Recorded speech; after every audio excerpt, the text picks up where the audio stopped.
Capital Santé, 2 minutes pour comprendre. Aujourd'hui, l'extinction de voix. Alors, je suis avec le docteur Philippe Lafosse, vous êtes ORL. L'extinction de voix, qu'est-ce que c'est? Qu'est-ce qui se passe? Ça dépend. Il peut y avoir plusieurs choses.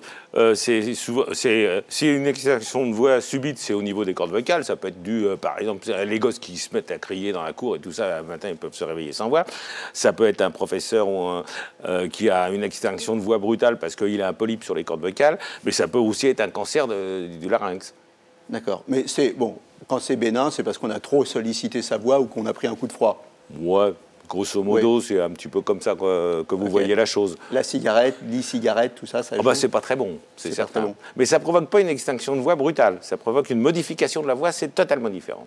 Et ça nécessite surtout de faire un bilan chez un otorino, parce qu'il n'y a que l'otorino qui va pouvoir aller jusqu'aux cordes vocales et voir ce qui se passe au niveau des cordes vocales. Ça peut être une paralysie d'une corde vocale qui ne marche plus d'un coup. Ça peut être quelque chose de viral, un petit peu comme on peut avoir une paralysie faciale, mais ça peut être une petite lésion ou ça peut être une inflammation du larynx.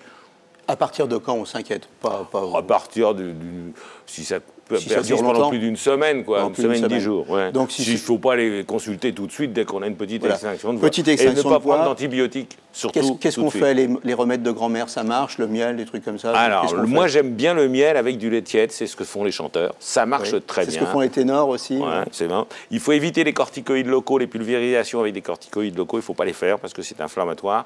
Et puis, il faut toujours rechercher un reflux œsophagien, ce qu'on appelle, c'est-à-dire des remontées d'acidité qui viennent de l'estomac et qui peuvent provoquer peuvent perturber la voix. Voilà. Ok. Un conseil pour préserver sa voix quand c'est un outil de travail? Il faut savoir bien utiliser sa voix et pour ça, c'est l'orthophoniste, même chez les adultes. Voilà, vous savez tout sur la voix et les extractions de voix. À bientôt et d'ici là, portez-vous bien.